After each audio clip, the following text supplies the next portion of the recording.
One concept that's really important to a number of Photoshop tools is the concept of tolerance.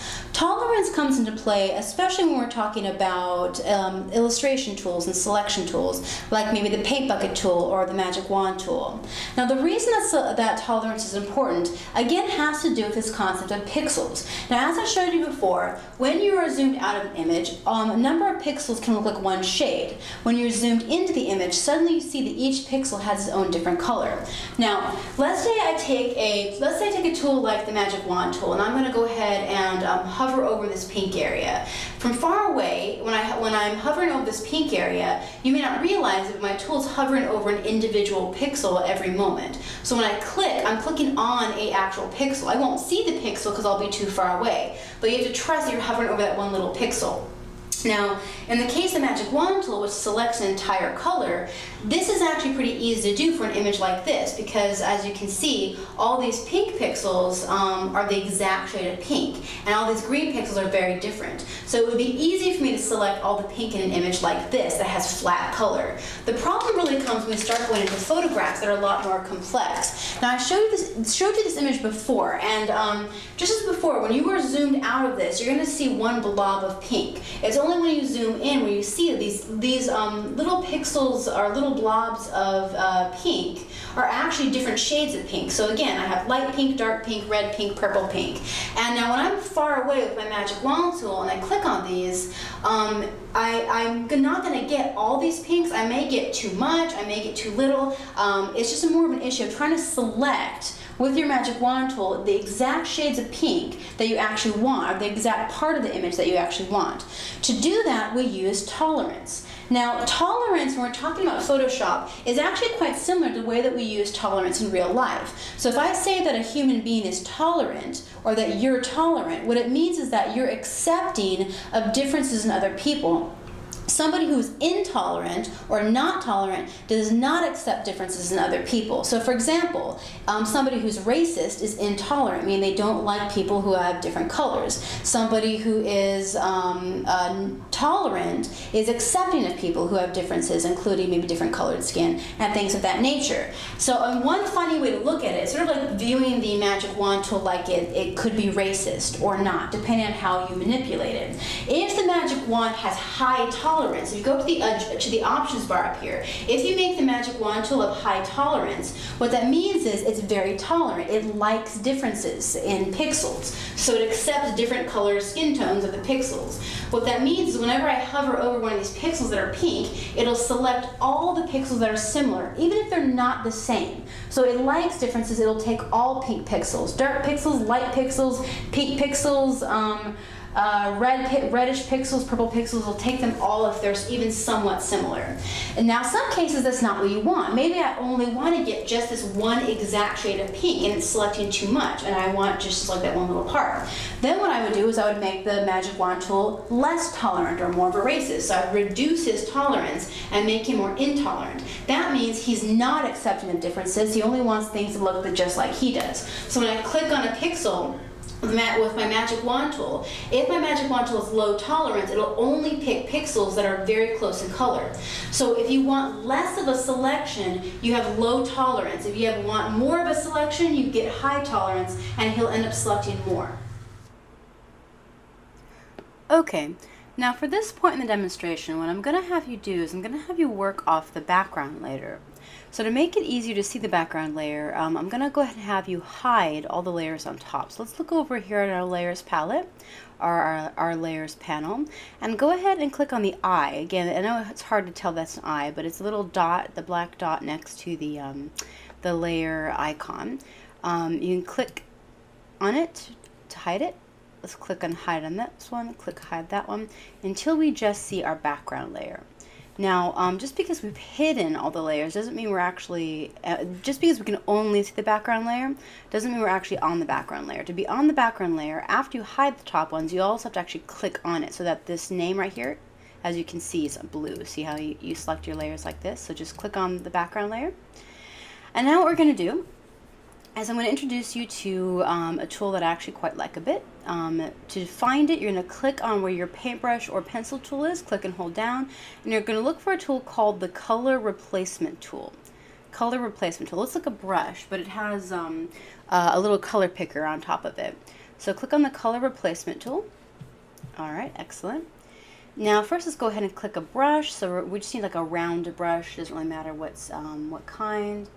Yeah, actually this looks fine. Don't worry about all these preferences in here. I'm going to go over these in a different matter later. But I think this looks fine. Mode should be set to color. Very good. Right over here, this is in the options bar. Now for the first one, go ahead and click on sampling contiguous. So you're going to see 3 little buttons here. 3 little buttons. Click on the first one. If you don't know which one's which, roll over it until you see a little yellow tab pops up. The first one's called sampling contiguous. And under limits, go ahead and click on discontiguous for now with a D, discontiguous. And tolerance. This determines how much is actually going to be painted. Remember, lower tolerance paints less because it's more strict, it's more of a racist. It only wants to paint some pixels that it likes that are the same color. And if it has more tolerance, it'll be more accepting of more pixels and paint more pixels in the process. I'm actually going to have tolerance up relatively high, so let's go ahead and bring it up to like around, let's try 70% for tolerance. And I'm going to leave anti-alias on, which is smoothing. Okay. Now here's what the color replacement tool does. Color replacement tool, just like it says, lets you replace a color. Now if I were to just automatically, actually let's first pick a color that's easy to tell. So let's go over to our color picker, click at the top of our color picker, which is right over here in our toolbar. Let's try a different color. Let's go ahead and try the color, what would be a good color? I'm trying to think. Let's try a very light yellow. Let's see how that does. So I'm going to do a very light yellow color. There we go. So I'm going to create a light yellow color. Now, let me show what this does. If I have sampling contiguous on, what that does is it paints everything that has a pixel, basically, to a varying degree.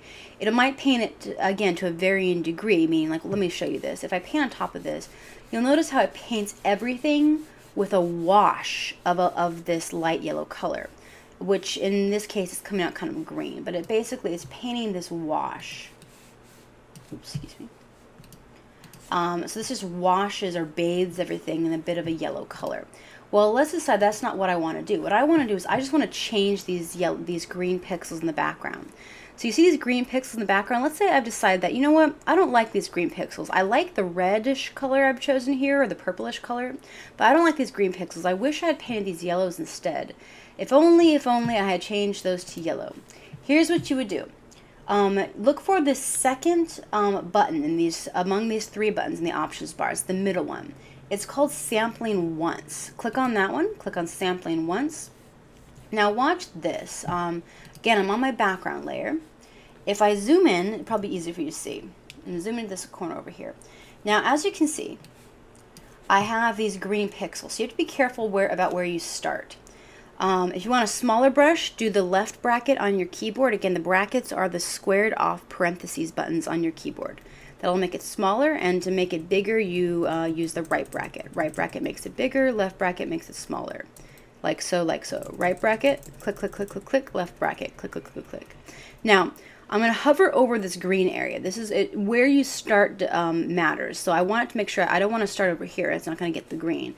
Start over the exact shade that you want to paint. So I'm going to hover over this green part. Click and start painting. Now look what happens.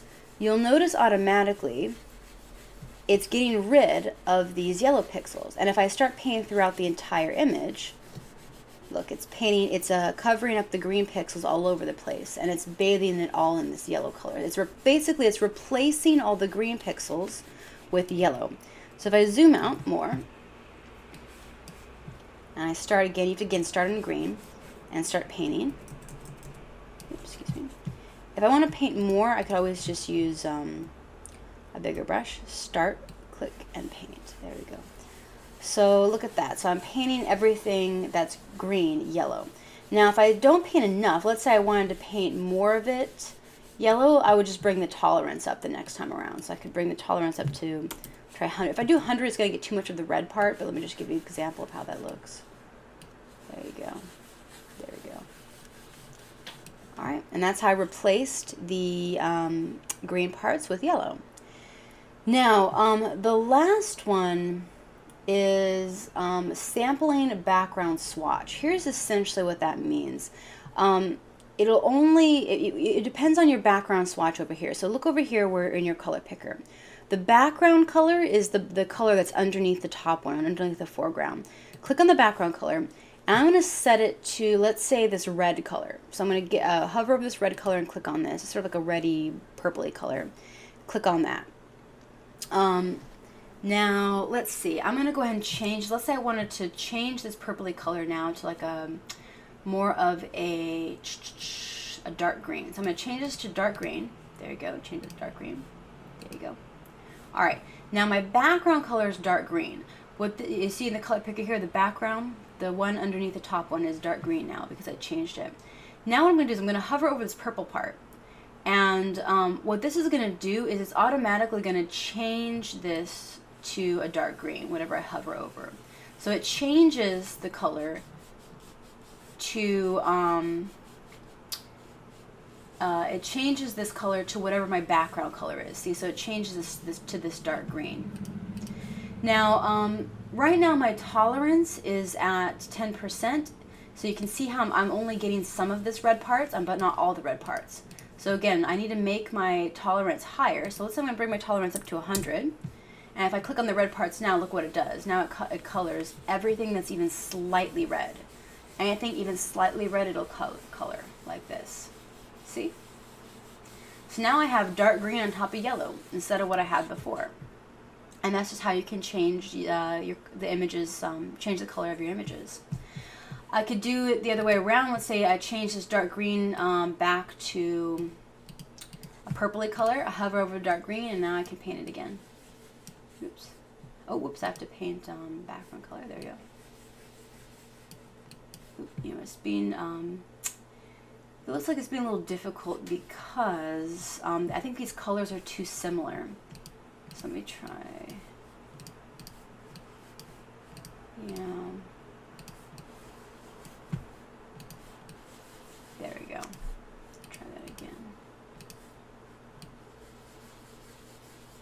Yeah, unfortunately the green and the yellow, when I created this, it actually was a little too similar to in color. My tolerance is too high, so right now it's just coloring everything.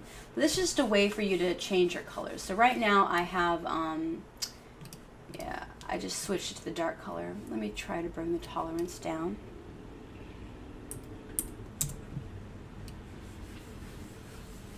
There you go. So see, if the tolerance goes down, it colors less of it.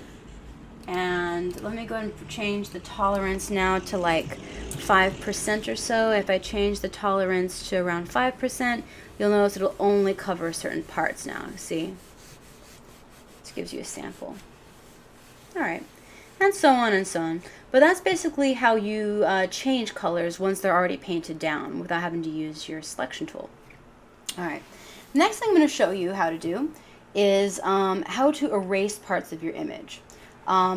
There's a couple different ways you can do that. One way would be you can actually get your magic wand tool. If I got my magic wand tool and I click over these pixels, see how it selects these pixels here? So one option is I could select the pixels, then just hit delete on the keyboard. Delete on the keyboard. When you hit delete on the keyboard, you're probably wondering why it turned this yellow color. If you hit delete on the background layer, which we're on right now, delete on the background layer will change this background color to the background swatch you have in your color picker. See? So, for example, if the background swatch, again, the background swatch is not the one on top, but the one underneath. If I change that background swatch to, I don't know, let's go ahead and say, what would be a good color? Orange or something. Now my background swatch is orange. If I hit delete now, look at that, it changes it to orange. To actually delete something, if I was on a layer on top, so see how I'm on a layer on top? Now I have the same selection. You'll notice I have the same selection, but I moved to a different layer, but the selection's still preserved. So watch this. This is just a fun trick. If my selection is still preserved and I hit delete, look at that. See how that works? So now this one makes it see-through.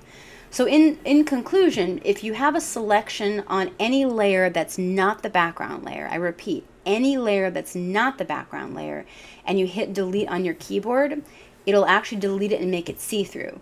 If you hit delete on the background layer, it'll change it. It won't delete it because it can't. There's nothing underneath it. Instead, what it'll do is it'll change it to the background swatch color in your color picker. There you go. So see how that works now? Kind of a neat effect, huh? And just to reiterate, if you get a selection from another layer, so watch this. Let's say I get a selection from my background layer with my magic wand tool. I'm going to click on this area right here. Click on it. Now I could delete it on the background, right? Or what I could do is I could change layers. So I can go up to layer 2, oops, excuse me, at the top, or this the layer at the very, very top, reveal it. So I have it revealed now by clicking on the eyeball, so it's not hidden. And now if I hit delete on the keyboard, I've actually deleted it from this layer, see, from the top layer instead. So you can make a selection from one layer and affect the selection somewhere else. So I could even get my paintbrush and paint in it, my regular paintbrush if I wanted to. See, and this is all from a different, this is all in a different layer. So selections, you can get selections from one layer and affect them on another layer. That's just another thing I was going to show you. All right. Interesting. Okay. Now I'm going to hide the top layer again, so I'm going to go back to my background layer. Now I'm going to show you is how to delete these colors. So let's say I've decided that I don't like this yellow. I decided I made a mistake. Let's go first to our eraser tool. So your eraser tool is going to be the, it looks actually just like an eraser, like a little square. If you don't know where it is, again, just click, hold down until you see a tool that says eraser tool. Now just to note, there are 3 tools that erase, and they all look like the eraser tool, so make sure you're getting the correct one.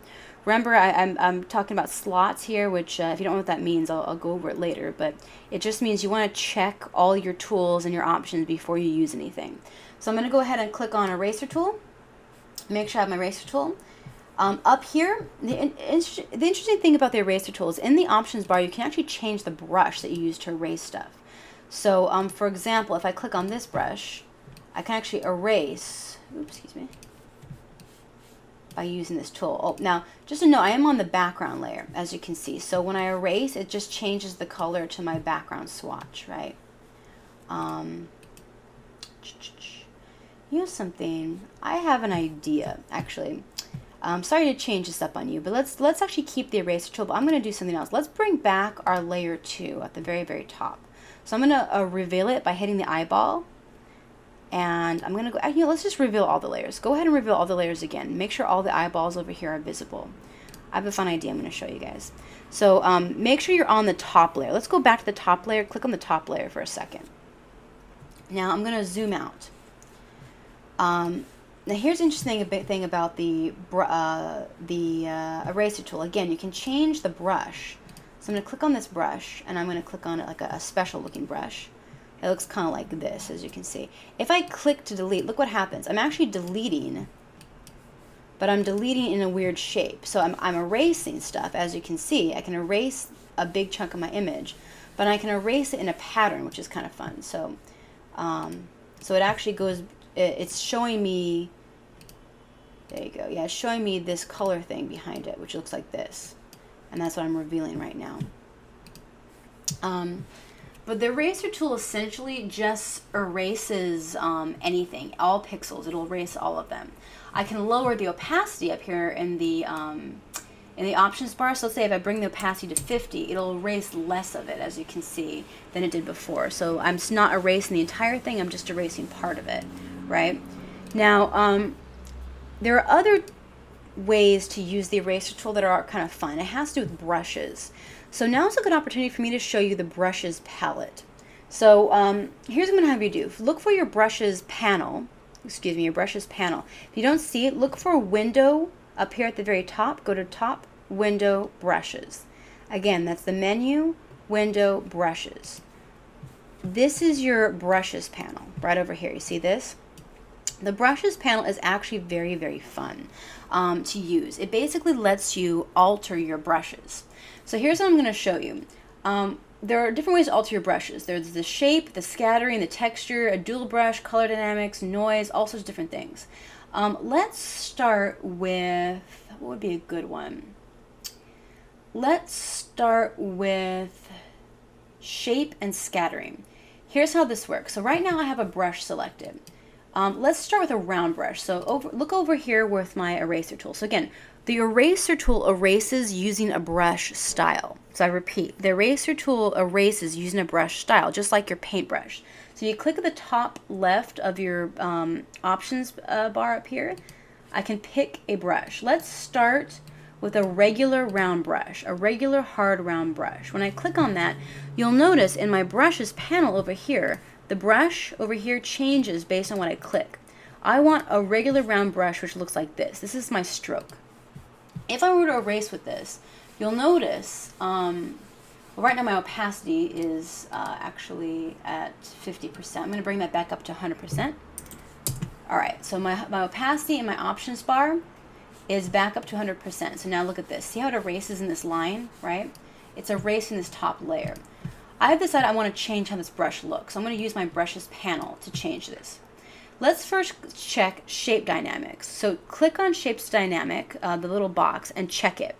Now when you check it, you still have to alter it. So checking it ensures that it's on, but to alter it, you have to click on the name. So I repeat, checking it makes sure it's on, clicking on the name lets you alter it. So once I click on shape dynamics in this box over here, all of these things pop up. Now watch this. If I go ahead and click on size jitter, so size jitter, bring that up to the right. Look what happens to my stroke. You see how it gets all warpy?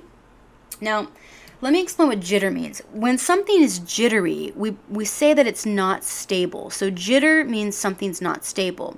It's kind of like toggling. And well, toggling means going back and forth between two different things, two different options.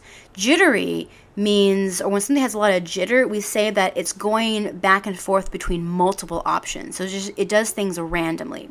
So when the size is jittery, it means that the size along the stroke, so see if you follow the stroke as a line, the size of the blob, of the blotch, I guess you could say, is inconsistent. So it's not consistent, it's jittery. It just is all over the place. So one part of this line, the size is very small. The next part of the line is very big. The next part it's medium. The next part it's small. The next part it's small again. It's jittery. It's all over the place. So again, toggling means going back and forth between two different options, two of them, and jittering means going back and forth between many, many different options at random. So it's much more random. Now, the size is jittery. Now let's make sure the minimum diameter, let's bring that up as well. And if we make it too thick, it doesn't change, right? So let's bring that up just a teeny bit. Bring that up just a teeny bit. And here's a fun one. Change the angle of the jitter, increase the angle jitteriness and the roundness jitteriness. There we go. Good, good, good. X and Y jitter just means what spectrum you're on. Okay. Good, good. Now, angle jitter means that the blob is going to, how do I put this? It's hard to see on this one, but here's a way to see it better. Let's start with scattering, and then I'll come back, because right now it's hard to see it. It's there, but I want to actually show it to you visibly. Click on scattering. Scattering over here. First, check it to make sure it's on, and then click on scattering itself. Look what scattering does. Scattering splots it all along different axes, which means that it just kind of splots it all over the place instead of going along a line or instead of going along a stroke. Increase the scatter. If you increase the scatter, it makes it go really far out, and bring it back in makes like a stroke. See how that works? If you increase the scatter. The count makes more blobs. See this? And the count, if you drag the count down, it has less blobs. And you can do count jitteriness. That just means that some parts will have higher counts than others. There you go. See the count jitteriness? There we go. Now go back to shape dynamics. Once we're in shape dynamics, now you'll be able to see the angle jitter a little bit more. So if I twist the angle, actually we have to change the roundness first. Go to roundness jitter and increase that. Roundness jitter will make parts of it oblong and parts round. So some parts will be round, some parts will be oblong. If you go to angle jitter, it'll change which direction those oblong shapes go. So if you drag it up, you'll see how some of these shapes, if you look closely, some of the oblong shapes start spinning a little bit. See, so it's changing the angle of it. Good. I'm going to go back to scattering. I'm going to bring the scattering back up even further. There you go. Now watch what happens.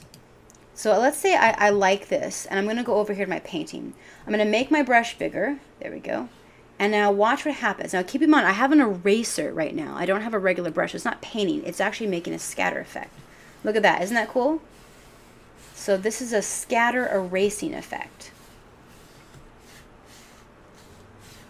And if you can't tell what I'm doing, if I were to hide all these bottom layers, look what I'm doing. I'm erasing, but I'm erasing with a scatter brush. See how neat that is? Cool. So if I bring these back at the bottom, look at that. I can see below, I can see through, but it's all scattered, which is kind of a neat effect, right? Very neat. Okay, now this brings me to saving options. Let's say that I like this brush. I think that this brush is pretty cool, and I want to save this brush so I can use it later. To save a brush, go up here where your brush is. Click up here in the options bar.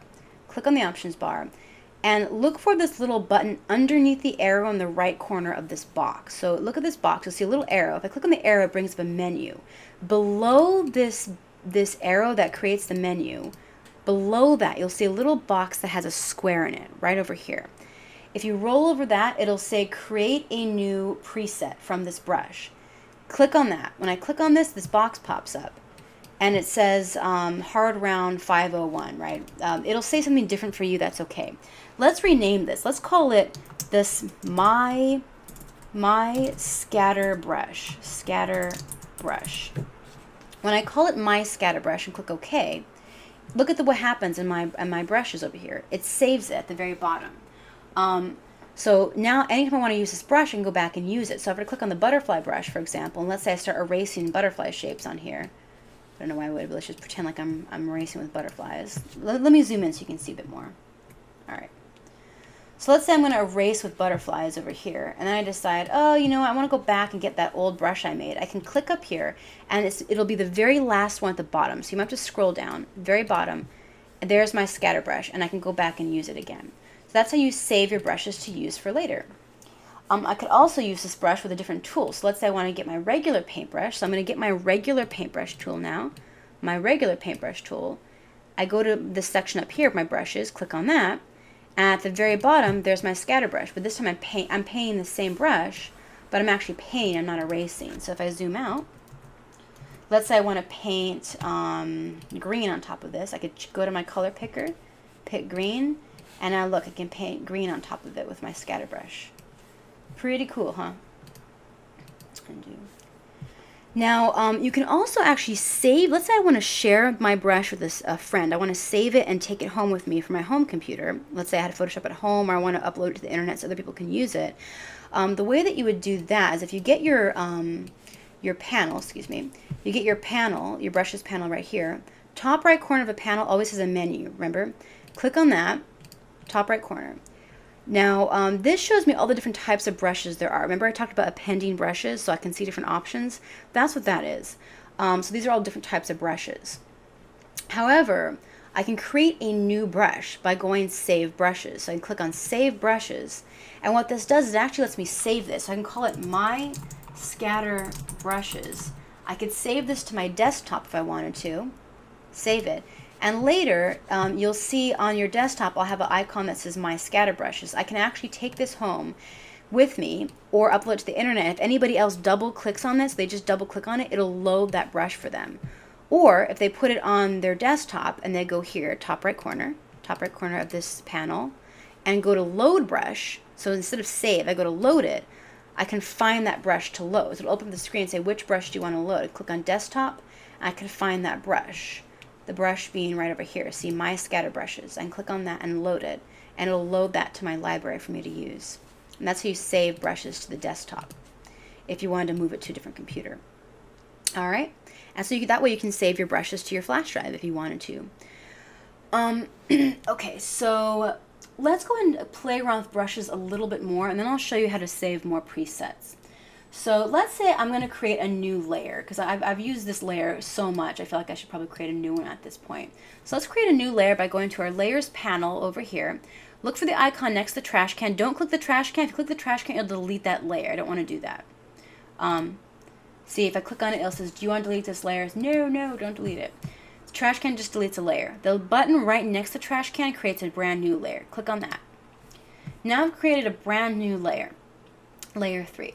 Now let's say I've decided I'm going to call this my brushes layer. You can rename layers by double clicking on the layer name. So right now it says layer 3 on mine. Double click on the layer name in the top layer and call this one my brushes, just so I know that this is the one that, or I'm going to use my brushes. So you see, you can rename your layers so you don't get confused by what's on them. So if you have trouble telling what's in these little icons here, you can write a name of what's on them so you don't forget.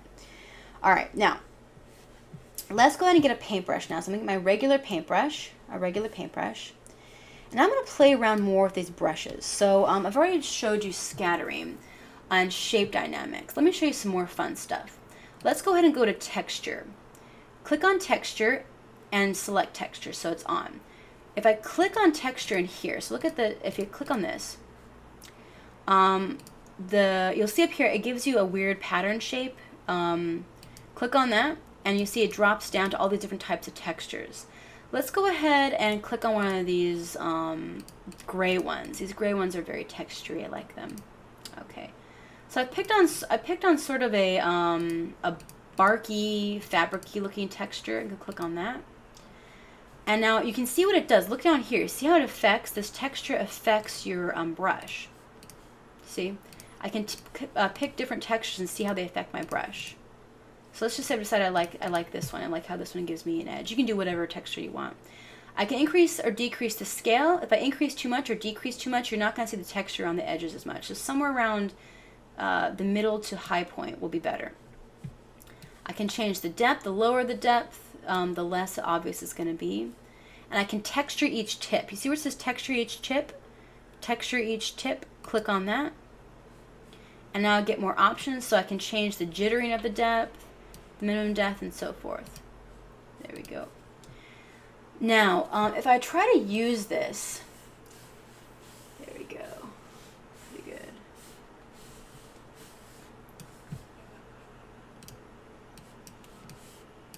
Yeah. Okay. So if I use this, you'll notice it's hard to see because the brush is a little bit small, but if I zoom in, see how the edges of this brush have sort of a textury effect? That's what that is. Now if I want to protect the texture so it doesn't get messed up, I can click on Protect Texture. That just means if I click other selections, if I add other effects to this, my textures won't be affected. Excuse me. All right. All right. Okay, so this is a nice effect that I did. Now what I'm going to do next is I'm going to do something that I really like. To see it though, I need to turn scattering off. Turn scattering off for a second. So I'm shutting off scattering. I still have the same effects here as you can see, but I'm just shutting it off. So click on deselect the checkbox that says scattering. Now go to dual brushes. This is one I particularly like quite a bit. Click on dual brushes and you'll get all these different brushes. Now dual brushes basically is a brush inside of a brush. So let's go ahead and click on, I don't know, it doesn't really matter, any one of these fancy brushes. You're gonna be able to tell more if you pick like a shape, like a star or a flower or a butterfly. So find a shape brush, and that'll help you see it more easily. Now here's the interesting thing about these dual brushes. If I zoom in, let's try a different color. I'm gonna go to my color picker so you can see this easier. Let's try. I don't know, I'm going to pick like an orangey color. I want us to keep earthy colors for this one. So now watch this. If I try to make a mark here, so I'm going to make my brush bigger. Right now I have shape dynamics on, so it's instead of making a smooth line, this is because shapes, it almost makes like a kind of a poopy looking line. If I deselect shape dynamics, you see how it goes back to this. Let me zoom out a bit more so you can see what I'm talking about. This is without shape dynamics. This is with shape dynamics because again, it jitters the shape, which gives me this. It jitters the size basically, which gives me this look. Let me undo this. So right now I have shape dynamics on, scattering's off, textures on, and dual brushes on. Now here's the thing. I've clicked a shape, like in this case, yeah, I'll just click this swirly shape. Right now, to make this stroke, you can't even tell. You can't see the shape inside the shape, can you? And the reason for that is because the flow is so tight together, meaning there's so many prints of it in one spot. So every time I click somewhere, it gives me so many prints in one spot that I can't even tell the shape inside. So to fix that, here's what you have to change. go up here to the flow. So here's my options bar up here. Go to the flow and reduce the flow. Change the flow to about, let's just say 10%. My flow is at 10%. Look at what happens now. Do you see that? Now I can see the shape better. The reason is because my flow is so much more low. If I make this line, that the imprint, it doesn't imprint too many shapes in one spot. It imprints only a small amount of that shape in one spot. So now you see I have this, if I zoom out a bit, look how different that is. It's very faint. See how cool that effect is, right? Now let's say I decide I don't like it in this line, because one thing you'll notice is, again, if I zoom in so you can see, it gives me this, it gives me all of this in a straight line. Let's say I want to scatter it. You know how I scatter something? You bet. You click on scatter.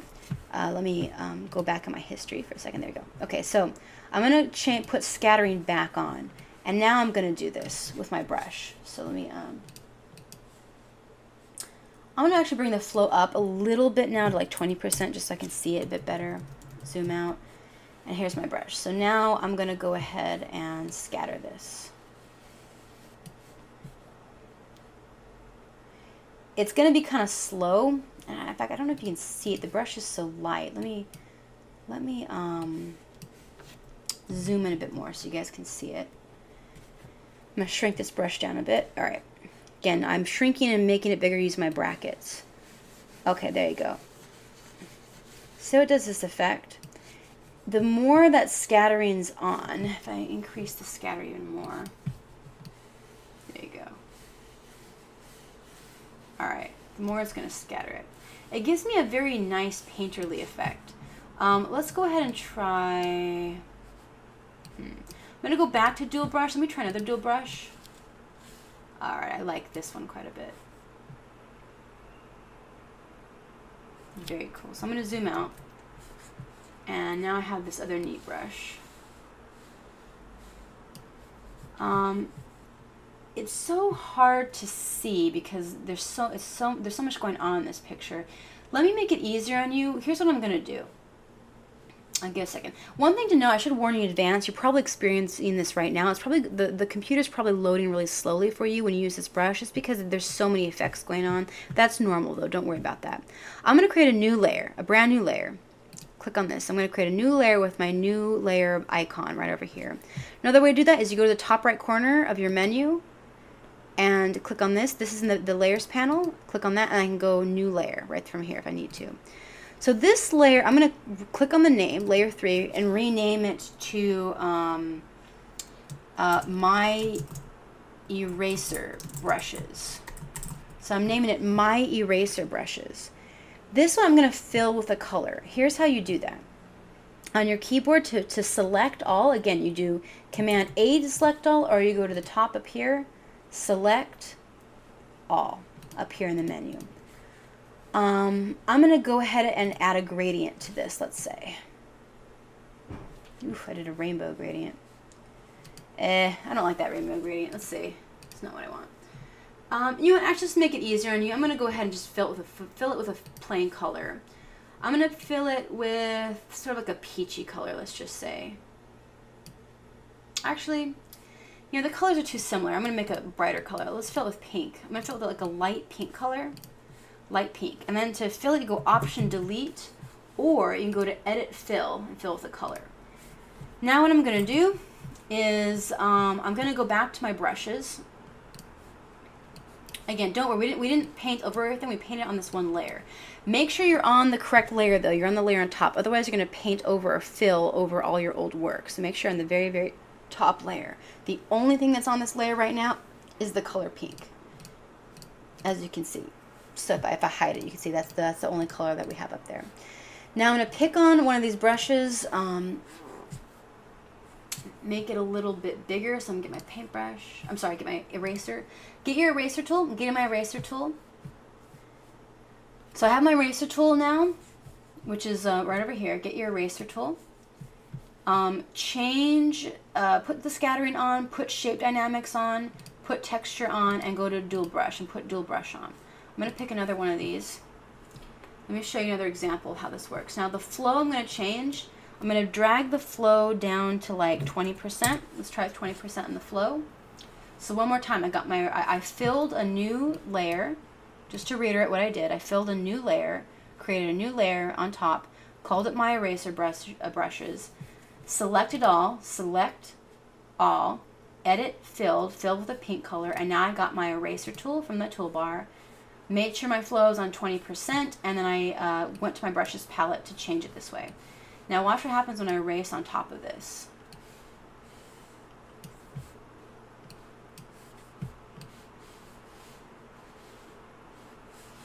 See how neat this is? Gives me a really nice grungy effect. Pretty cool, huh?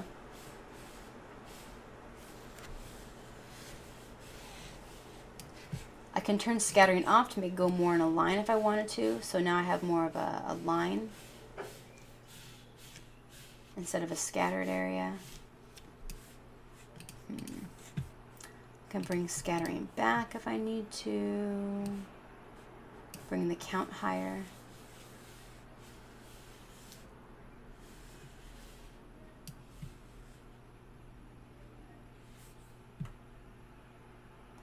Now, smoothing in this section does what you think it does. It smooths the outline, so you don't get those pixely edges like you do with the pencil tool. If I put airbrush on, airbrush will just, a good way to look at the airbrush is it kind of, it lets you jitter the opacity, but it lets you control how you jitter it based on how you push. So I talked about airbrushes before. Which if you look up in the options bar, see how airbrush is now selected? That little button right there, up here. It's next to erase to history. This basically, if I push and hold down, the longer I push and hold down, the more it erases. See up here? So let me show you one more time, just to reiterate the airbrush for you. If I click and hold down, push and hold down, it erases more. So if I push and hold down, it's not based on how hard you push. I repeat, don't squash the mouse. Just push and just press and hold. If I click once, click, and do a little bit, see how it does less? Click, hold a little bit, click, hold a lot. And that's the difference. So that gives me the effect. See how cool this is? It sort of gives you like a painterly effect. It's like a rusty brush almost. And that's with the dual brush on. I could try another one. I could even try with I could try with what do you call them? Stars, leaves. Let's see what else. A bunch of shapes in here. Oh yeah, I have flowers. You know, they all do different things though. Basically, it's a brush inside of a brush is all it is. So it's a brush made out of a brush, if that makes any sense. There we go. Gives me kind of a neat effect. All right. Other dynamics, if I click on other dynamics, that lets me control the opacity. So I can do opacity jitter, increase the opacity. That just means that it'll be opaque in some parts and transparent in other parts of the same line. So it just makes it jittery along that line. And flow jitter basically jitters the flow, or how much is used. So some parts will have a lot of imprints and some parts will have very few imprints of that line, as you can see. So now I'm just going to go around this picture and I'm going to erase a big chunk of this. Let's see. I like that brush I had before. I'm going to go back to dual brush and pick it again.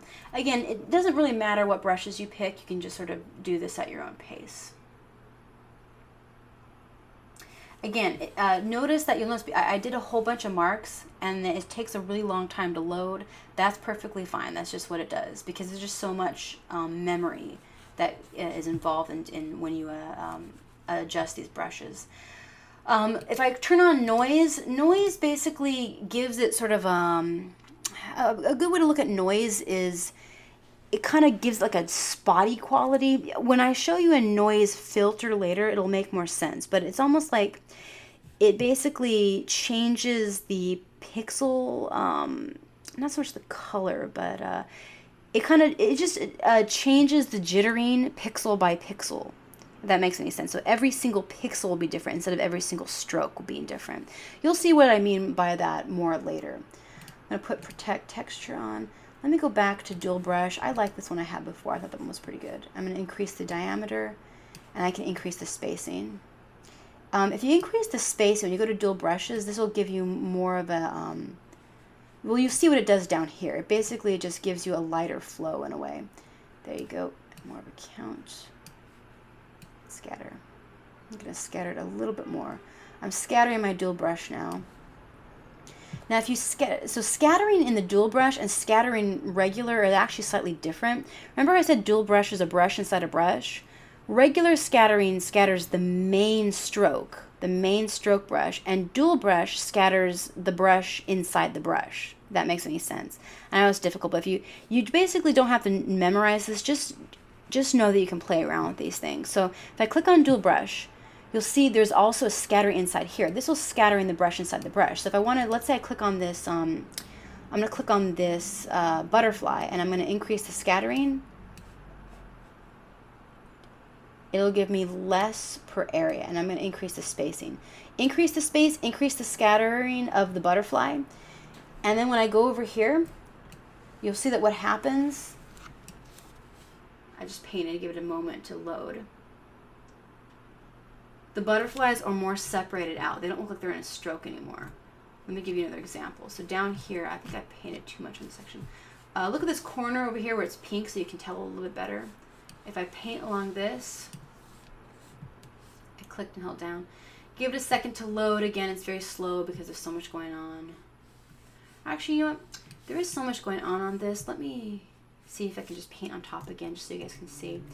All right, so I zoomed out right now, and what I'm going to do is I'm going to go to this layer up here where it says My Eraser Brushes. This is what it looks like. This is what we did to it.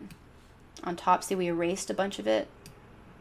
I'm going to click on My Eraser Brushes on this layer, and I'm going to reduce the opacity. So reduce the opacity, bring it down.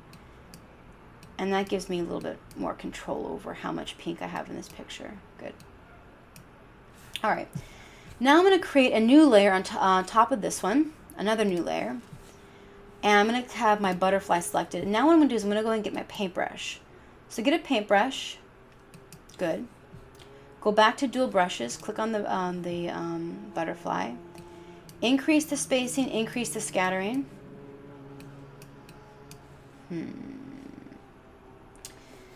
And I guess I should probably reduce the scattering here. How can I show you this one?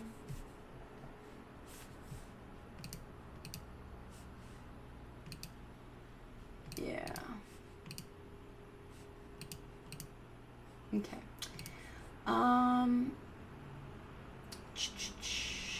Okay, here's what I'll do. Give me 1 second to show you this. I'm going to go ahead and get my paintbrush again. Sorry if I'm going fast. Again, you don't have to do every single thing that I do for this section. I just want you to get the general idea. So I'm going to get my paintbrush, and I'm going to get a round brush again. So I'm going to pick a round brush. So I'm starting over with a regular round brush. Click on a regular round brush. Over here, if I go to my brushes palette, you'll see how they all went back to normal. That's fine. If you want to, in fact, if you want to reset your brushes, you can go to this top right corner of the palette, panel, and click Reset Brushes. Reset Brushes. Actually, you know what? This just brings your default brushes back. Actually, I'm going to leave these brushes here for later. Click Cancel. Yeah, let's just do a regular round brush. Okay, so I'm going to get a regular round brush again. My apologies. Get a regular round brush. Go to Scattering again. And now I'm going to click on Color Dynamics. Click on Color Dynamics. So I have Scattering on, Shape Dynamics on, and Color Dynamics. When I go to Color Dynamics, here's what this does. Right now, foreground, background jitter is set to 0. I'm going to change this. I'm going to make the foreground, so go to your color picker, change the foreground to, let's just say, yellow, and change the background to, let's just say, orange.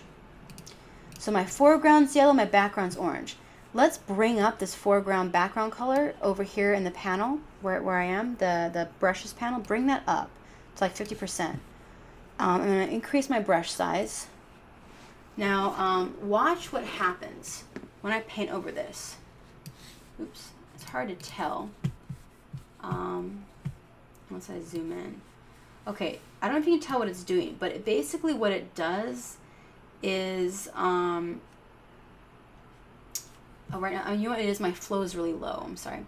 Bring your flow back up to 100% up here in the options bar. Right now my flow's low, so it's coming up really faint. But if I do this, look what happens. There you go. That's what I was looking for. All right, see what it's doing? It's basically jittering or toggling the background color and the front color. If I were to change the front color to pink instead, for example, and do the same thing, now it changes from pink to orange. So basically it just jitters it. So it's pink, orange, and multiple colors that are in between pink and orange, like on a gradient scale. And that's what color dynamics does if you have foreground background color on. Now, if I go to saturation jitter and bring that up, it'll jitter the saturation. So the parts of pink and orange, as you can see, become more saturated or less saturated. So they become more faded pink and orange, or darker pink or brighter pink and orange. So brighter shades of pink and orange, and more faded shades of pink and orange. Same thing if I had yellow up here. So yellow and orange, brighter shades of orange and brighter shades of yellow. Now brightness will change the brightness. So go over here to the brushes panel and bring this up again. Now it becomes brighter or darker shades of orange and yellow, as you can see. If I go over here, change back to pink and orange, same thing, just so you get the idea. If I bring the saturation back down, it makes more sense. See how it's brighter? See, I had saturation and brightness on at the same time, but now I've changed that. Bring that back to yellow. I'm just doing different overlays of it. There you go. So you see it's brighter or darker. All right. Hue will basically give you random colors. Hue means color. So if I have hue jitter up on pretty high, it'll give me multiple colors in between yellow and orange. So look at this. Now I get greens and purples and all sorts of weird colors in between, as you can see. So it's just very jittery, just like that. Now, if I have the flow on, I'm not going to get as dark an effect. So if I go back up to my flow, which I had on earlier, change that back to 20%, you'll notice that it starts giving me these much more faded images, see?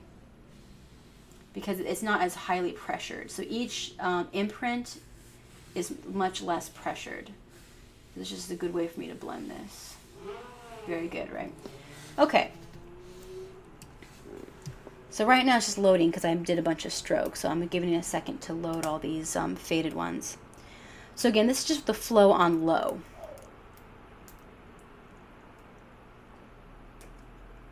It's still loading. Okay, there it goes. All right. Now that I've done this, I'm going to show you another tool really quickly. But before I do that, let's save this. So I showed you how to save a brush. One thing I didn't show you is another option for saving a tool. So let me give you an example. I'm going to show you how to save two things. I'm going to show you how to save a gradient and another tool preset. So remember before how if I went up here to my top left corner up here, there was this option, if I were to roll over this little thing, it says create a new preset from this brush. The word preset is the buzzword. You can save presets of other tools. So here's what I'm going to show you really quickly. Let's say that I go to my gradient tool. So here's my gradient tool. I have my gradient tool on. If I click up here in the top left corner where my gradient is, and let's say I have this color that I had before, I can actually save this. So let's say I create a gradient. You have to do this, just watch me.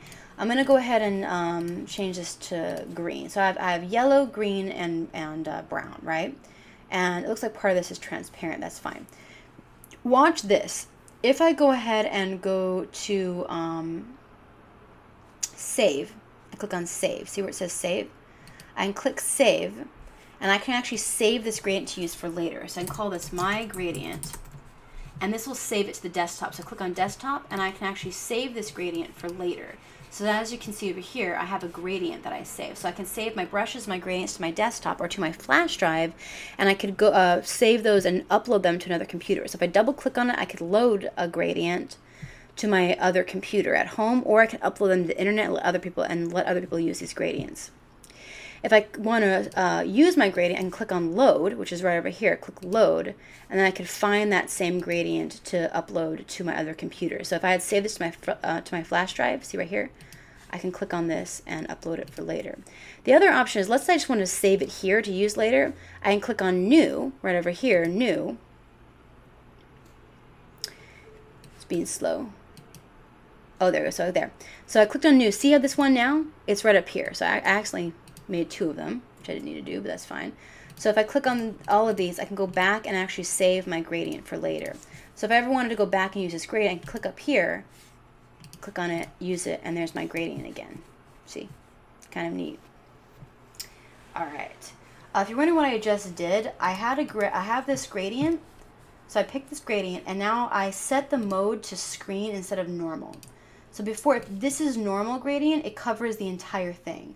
My opacity is at 90% right now. So see the opacity is at 90%? So if I have my opacity on 50% instead and undid this, then it'll give me a gradient on top of it like this. This just helps to unify what I did, so the image looks about the same.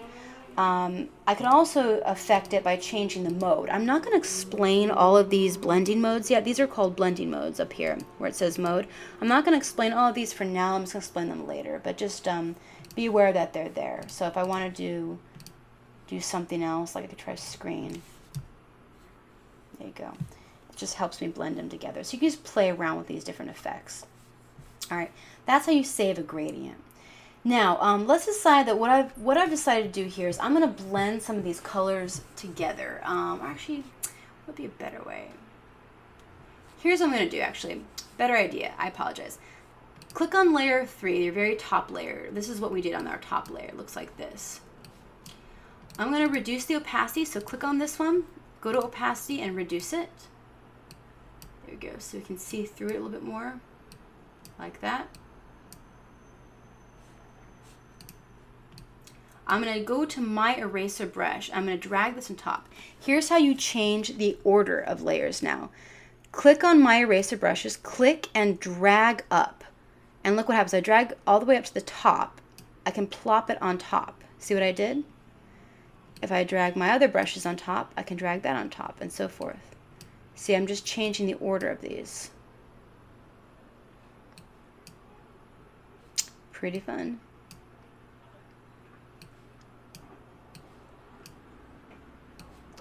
See, so this is how you just change the order of your brushes. Okay, now here's what I'm going to do now. I'm going to hide all my layers except this one, the one called My Brushes. Go to My Brushes. Actually, that'd be good. Yeah, I like that one. Okay. So go to My Brushes. This is where I did a bunch of brushes before. If you don't have it, any other layer will work fine. Here's what I want to show you. I'm going to zoom into this area over here where I have all these brushes. Now the next tool I'm going to show you is called the Blend tool. The Blend tool, if you click and hold down, you're going to see either an eyedropper, a triangle, or a finger that's pointing down. This, the Smudge tool is actually the real name, so I'm sorry. The Smudge tool, it lets you blend, basically. So look for the finger. Click and hold down, and that's your Smudge tool. Now up here in the options bar, you can smudge with a different brush. The regular soft round brush is usually your best bet. Click on a soft round brush and then increase the strength. Increase the strength to about 70%. The strength is literally what it sounds like. It's more pressure. It affects it more, it affects it less. So if you have higher strength, it affects it more. Less strength affects it less. And then put finger painting on. Have sample all layers off over here in options bar and have finger painting on. So I repeat, sample all layers off, finger painting on. There you go. Now watch this. If I make my brush bigger, so I'm increasing my bracket, I'm going to the right bracket to make it bigger. Click and drag, and look what happens. It actually smushes it. It's like finger painting. See how cool that is? So I can finger paint and smudge these. If I go to sample all layers, I'll get more of the layers underneath it that will blend through. So click on sample all layers now, and look at what it does now. you see more of the yellow that was underneath starts blending in. This is a lot like oil painting. So if you have ever finger painted in real life, this is exactly what it does. It just smashes all these colors together. See how neat that is? Now again, because we're using a lot of effects here, it takes a while for it to load, so you'll notice that on your computer as well. That is perfectly fine. So what it's doing right now is it's blending the yellow layer that I have underneath. So smudging basically lets you finger paint. So this is what it was blending before. Even though you couldn't see it, because it's hidden, it still blends them because it has sample all layers on. If I reduce the strength to maybe 5% instead, you'll notice that it starts blending it much more smoothly. See? So now when I finger paint it, it's not quite as strong. It still blends, but it just blends it by just smudging it very lightly, almost like a blur effect. So if I go up here, again, this is taking a while to load because it's so much memory is being used in this. So just be patient with it, give it a while. All right. I'm just waiting for it. There it goes. Okay. Still going. Again, this is one of the downside of having a lot of different options going at the same time when you're using brushes and so forth. It does take a lot of memory after a while. But just be patient with it. Give it some time to do its thing. And I'm just waiting for it.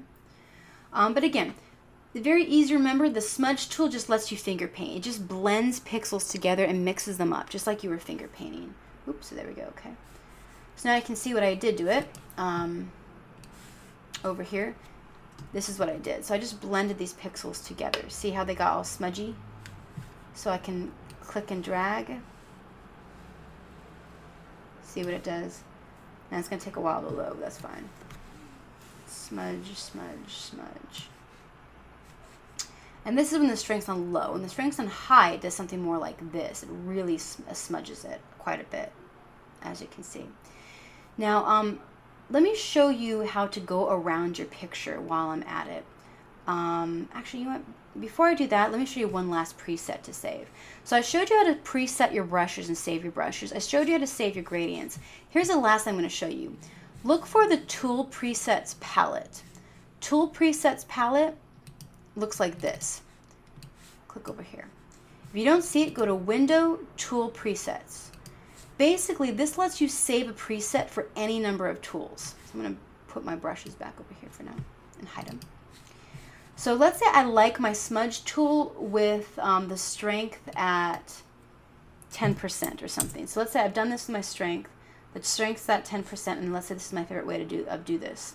What I can do over here with my tool preset panel is look at the bottom right corner, not the trash can, but the new button, little square next to it. Click on that, and it'll say new preset tool, smudge tool, soft round, yada yada. I can call this my smudge tool. Click OK. And now it saves the presets. So all the settings I did, strength at 10%, sample all layers, finger painting, the brush I use, all that stuff is saved, right? Which is actually quite interesting. So watch, I can also save it for later. So I can click on this, top right corner of the menu, and go down to Save Tool Presets, and look at this. I can save my tool presets. My smudge tool, my special smudge tool. Click on Desktop, save it there. Same thing as before, it appears right here. So I can save it to my flash drive, and I can use my special smudge tool anytime I go somewhere. So if I save it to my flash drive, again, I go to my Tool Presets panel, click on the top right corner of the menu item, load tool preset, desktop, look for my smudge tool, there it is. It just loads it with all the exact same things as before. I can do this with anything. So for example, let's say I go to my smudge tool, and I'm going to change my strength to 100%, just so you can see the difference. So I change my strength tool to 100%. Now let's say I leave later and somebody else uses my tool, and I come back and I'm like, oh, I just got my smudge tool the way I liked it. I want to go back to that. I can go back to Tool Presets, double click on it. When I double click on this, look what happens. My strength goes back to 10%. If I change my strength to 100% over here, double click on my tool preset right over here, it goes back to 10%. It saves my presets. This can be used for any tool. So if I get my magic wand tool and I change my tolerance to 10, and I have contiguous on, I click on the green part over here, right? Looks good. So I decide this is what I want. I can go over here to the tool preset, double click on, click on it once, call this my magic wand tool. There you go. And then if I come back later and I see somebody else screwed up my magic wand tool and it was all like 50%, contiguous is off, anti-alias is off, whatever, and I decide, oh, I don't like that. This isn't what I did. I want to use my old magic wand tool. I can go over here, double click. Look at that. Tolerance back to 10, contiguous back on. If I turn contiguous off, change the tolerance, change the selection boxes over here, double click magic wand, it turns back on. Isn't that neat? So again, I can change this as many times as I want. So see, contiguous is off. I double click my magic wand tool, my tool preset over here, and it goes back on. So it just saves all my presets. If I go back to smudge, my smudge tool is there. So if I'm using a bunch of tools, I can always save my tool presets here for later. So I can show current tool only at the bottom left corner. So right now if I click on smudge tool, it shows me my old smudge tools that I used. I can rename them so I can have multiple of the same smudge tool. So I can name one the strong or the strong smudge tool, and I can name one the weak smudge tool. If I click on magic wand, here's all the old magic wand tool presets that I've saved. So I could call one my tolerant magic wand, and one I could call my intolerant magic wand, my racist magic wand tool. I could call it whatever I want. If I want to see all my presets, I can click on turn off current tool only, and look at this. It'll show me all sorts of tool presets here, right? And click current tool only will bring back just the one I'm using. So that's essentially how you use your tool presets. All right, I'm going to hide that now. Oops, excuse me. All right, hide them. Okay. So that's essentially how you save your tool presets. Now right now I'm really zoomed into the image, so now is a good time for me to show you how to move around your image easily. There's 3 different ways to do that. The first tool that I haven't gone over yet is the move tool. Now let me show you what the move tool does. The move tool moves the entire picture. It doesn't move me, it moves the picture. So don't do this. Let me just show you an example. If I were to zoom out of this, the move tool moves the entire layer. See? It moves the layer, it doesn't move me. Now, let's say I want to move around the image. Go down here until you find your hand tool. Hand tool's at the bottom of the toolbar. So look for your hand tool at the bottom of the toolbar. Click on that, and right now it looks like it's not doing anything. So watch this. If I zoom in, the hand tool takes me around the picture, but it's not moving the layer. See, so like if I click and drag and drag and drag, it's not moving the image, it's moving me around the image. See how if I zoom out, nothing changed. So the image didn't get moved. Again, if I use the move tool, the image actually moves. If I use the hand tool when I'm zoomed in, that just moves me around the image. So here's an easy way to look at it. See how I'm moving around with my hand tool, and I zoom back out. Nothing happened. I didn't change anything. I just moved around the image. Now, here's the way to look at it. You know the Soviet Russia jokes? Think of it this way. The move tool moves the picture. In Soviet Russia, hand tool moves you. Okay? So one more time. The move tool moves the picture around you. And in Soviet Russia, the hand tool moves you around the picture. That's the easiest way I can explain it. If you want to go back to what you saw before, if you want to see the full size, if you click on the hand tool, you can go to fit screen. Go to fit screen, and then you can see the image as it fits the screen. Fill screen lets it fill the screen. Fit screen fits the screen. Fill screen fills the screen. I mean, it goes all the way to the very corners of the screen, and so forth, and so forth. Okay. Now, another shortcut for moving your way around the image is to look at the navigator. The navigator panel is over here. If you don't see the Navigator panel, again, go to Window, Navigator. So one more time, that's Window, Navigator. Now, the Navigator shows you this box, but if you can increase the size by going to the bottom right corner, which is right over here, bottom right corner, and dragging this like this so you can see. So if I have an image where I'm really zoomed in, let's say I'm zooming in, this will show me where on the picture I am, right? Now I can click on my Navigator inside this red box and I can drag myself all around my image. See how nice that is? So I can go down to the bottom, go down to the top, go down the bottom, go down the top. I can also zoom in by this little thing in the bottom right corner. If I go towards the big mountains, I zoom in. See? If I go towards the small mountain on the left side, I zoom out. Zoom in, zoom out. Zoom in, zoom out. Zoom in, and then I can move around, and so forth, and so forth. All right, and that's how you use the Navigator.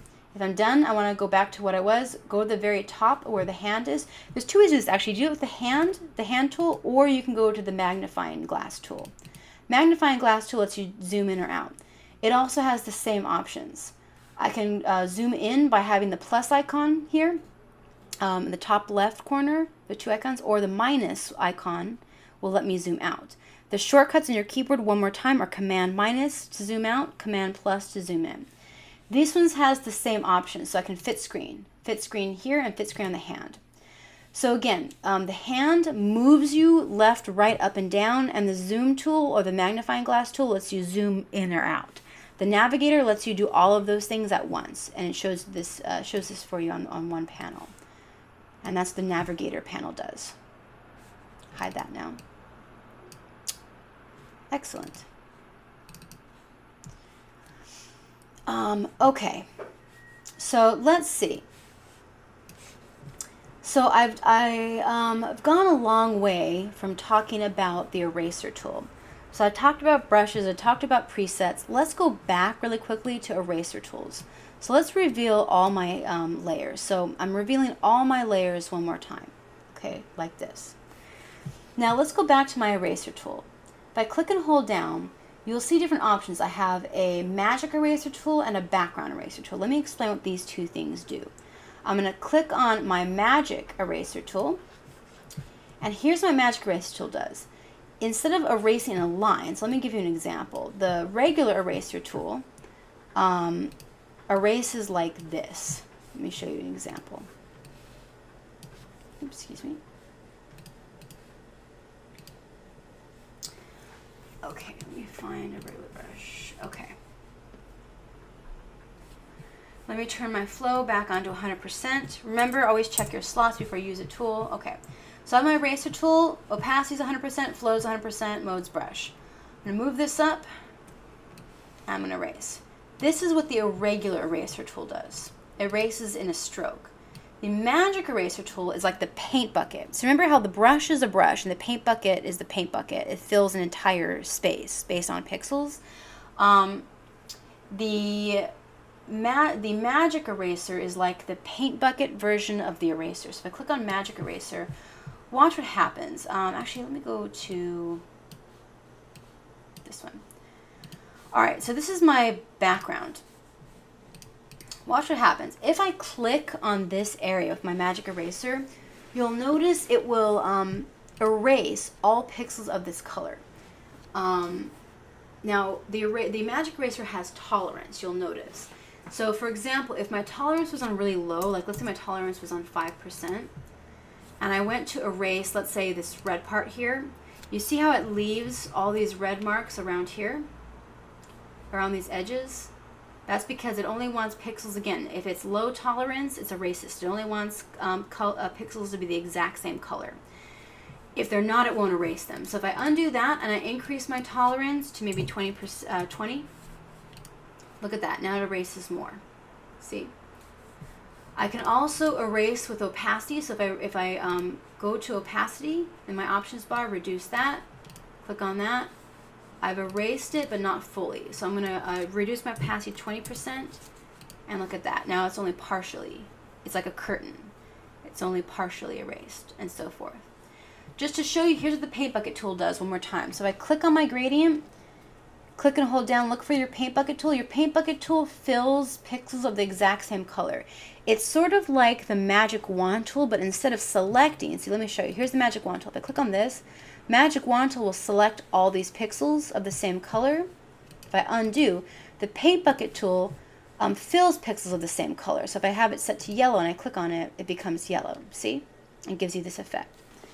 Now again, the paint bucket, if you look up here in the options bar, also has tolerance. Right now tolerance is set to 5. Let's say I don't like that. Undo.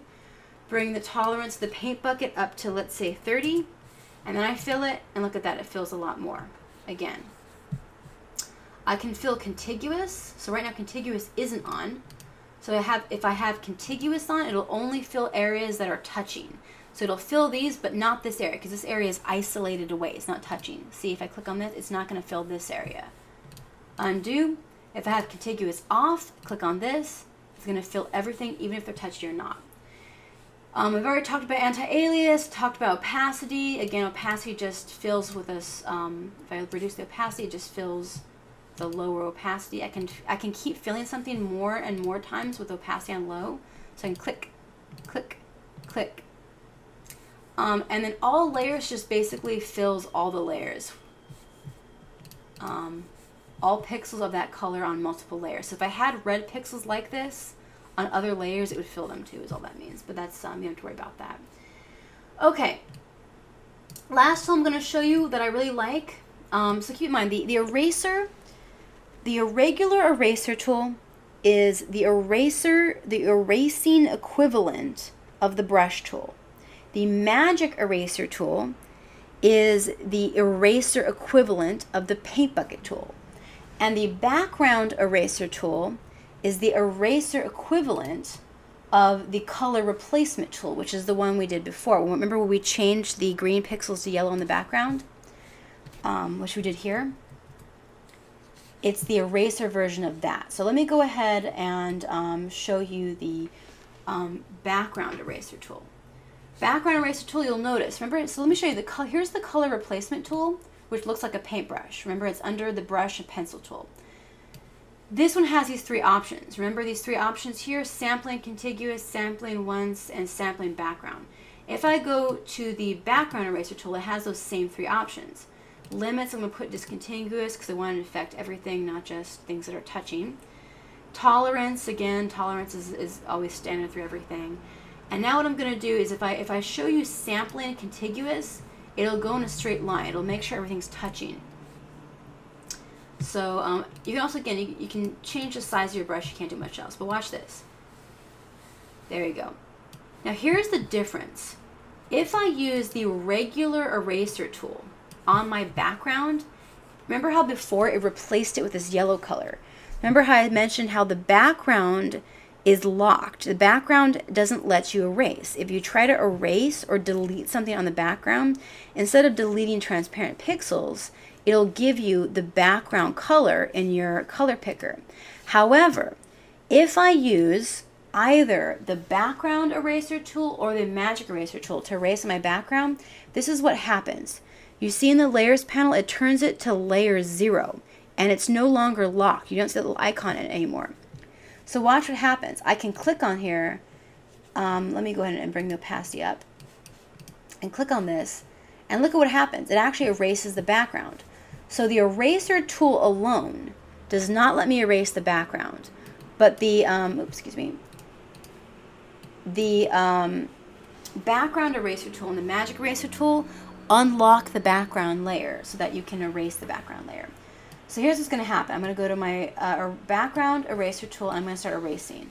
This lets me erase my background, right?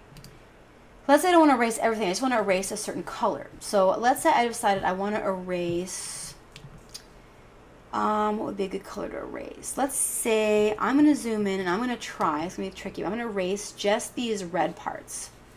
See these red parts around here? I'm going to erase just those. To do that, click on the middle option called Sampling Once of these 3 tools up here. See these 3 tools up here?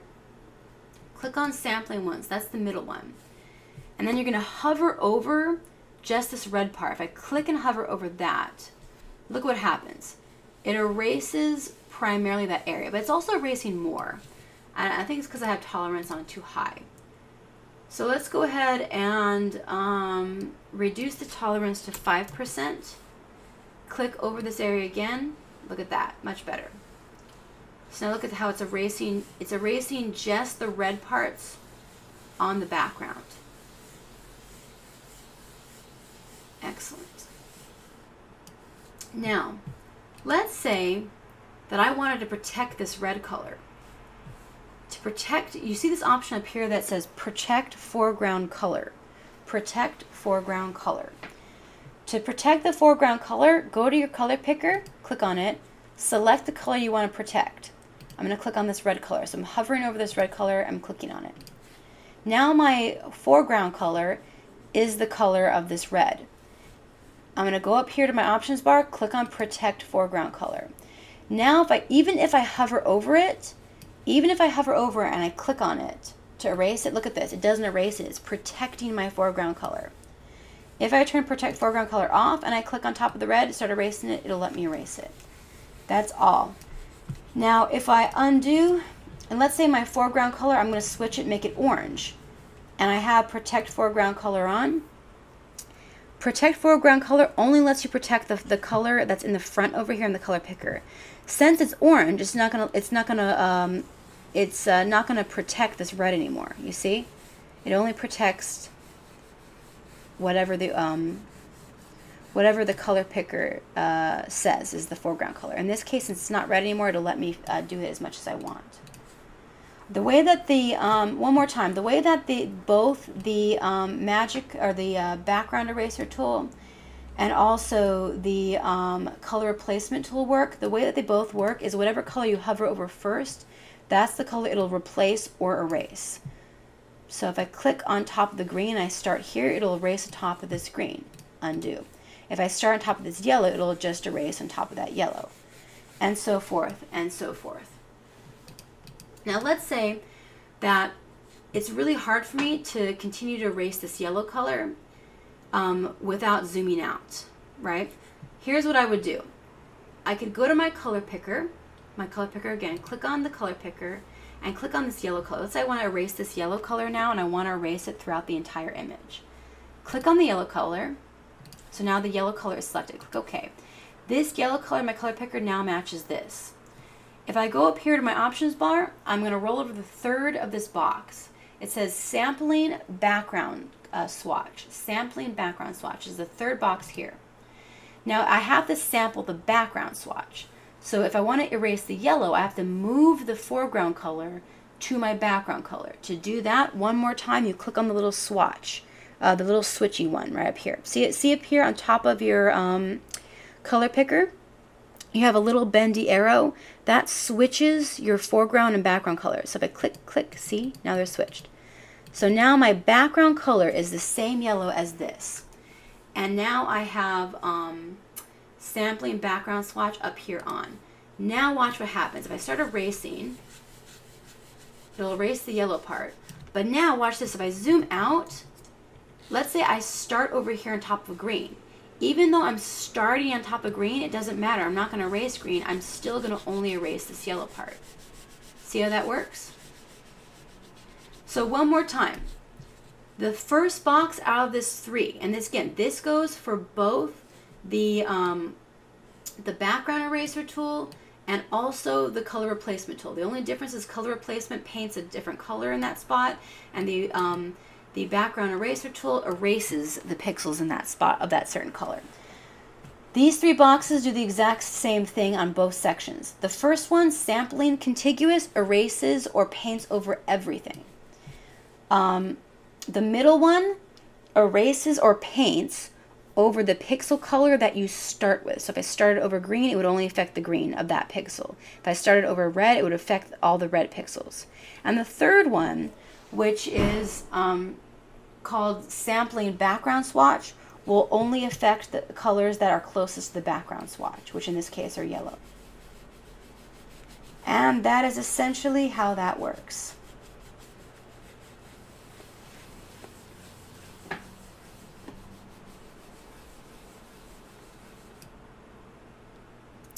All right. So far, so good. So after this, I'm going to move on to a couple other tools, and I'm going to show you how to use some pretty cool effects for the text. So I'm going to bring all these back, bring all my layers back. There we go.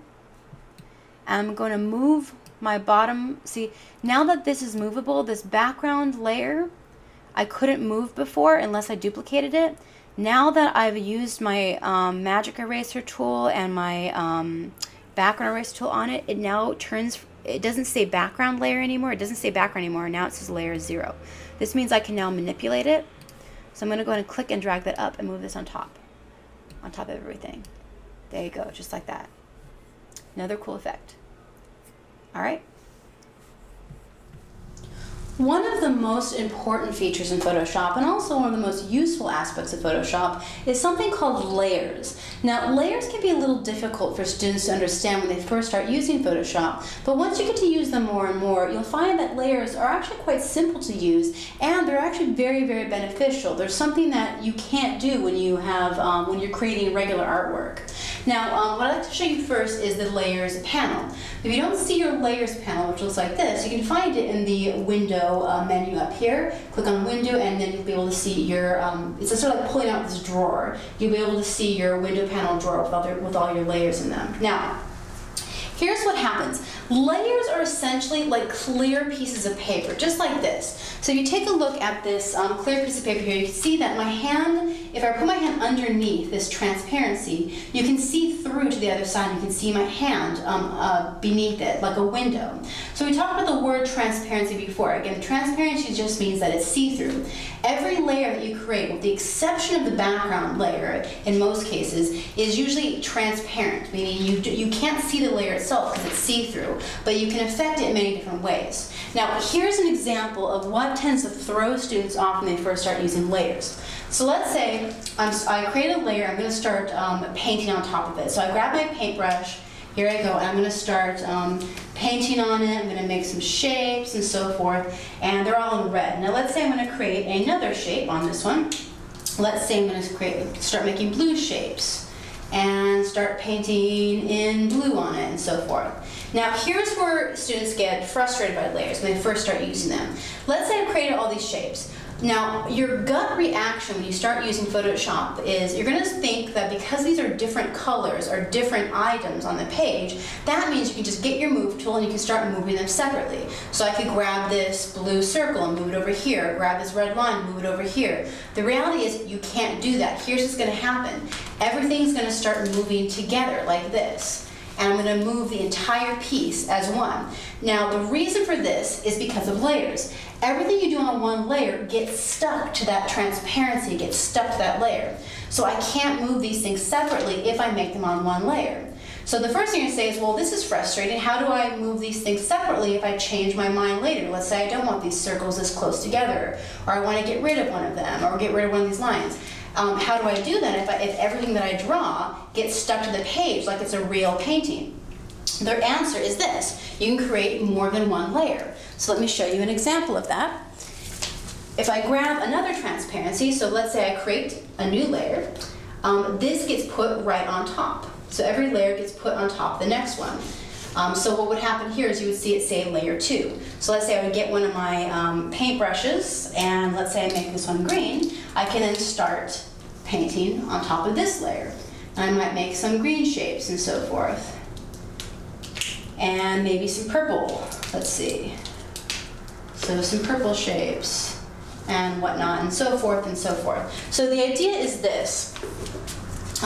Because I've made these on separate layers, which are all transparent, I can see through the entire piece. So I can see this as if it's one image. But let's say now I want to move my purple and green pieces. If I've created my purple and green pieces on a separate layer, and I go to move them, look what happens now. I can move them separately because they're all in separate pieces. So I can go to, I can move this entire transparency, this entire layer, separately from the ones underneath. And this is how layers work. They're basically like transparencies that you can paint on top of.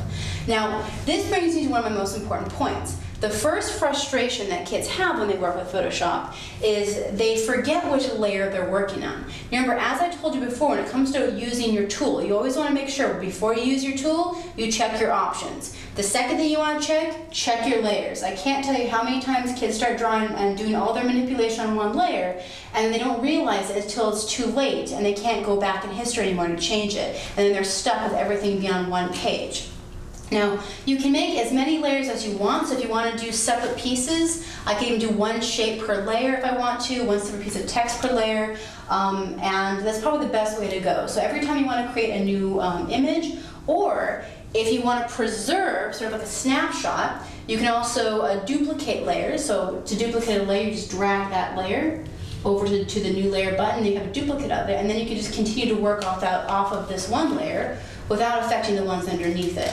So again, layers just let you preserve your work the way it is so that they don't accidentally get messed up later. So that way, if I'm working around, I don't accidentally mess up all the stuff that I created underneath here. So I don't mess up my blue shapes, don't mess up my red shapes. They're safely tucked underneath this layer. The only thing I can mess up is the stuff that's on the layer that happens to be active, the one that's clicked on and the one that's active. So again, just to note, make sure you're always working on the correct layer before you start. Otherwise, you may end up with some headaches later. But again, the benefit of layers is, unlike with regular painting where everything's smashed together on one page, this gives you the ability to separate things out. So if I decide I don't like this purple and green, I can go back and delete that entire layer if I wanted to, and go back to where I was earlier in the piece before I started adding more to it. So again, this is just one of those benefits that digital art painting lets you do that real painting does not.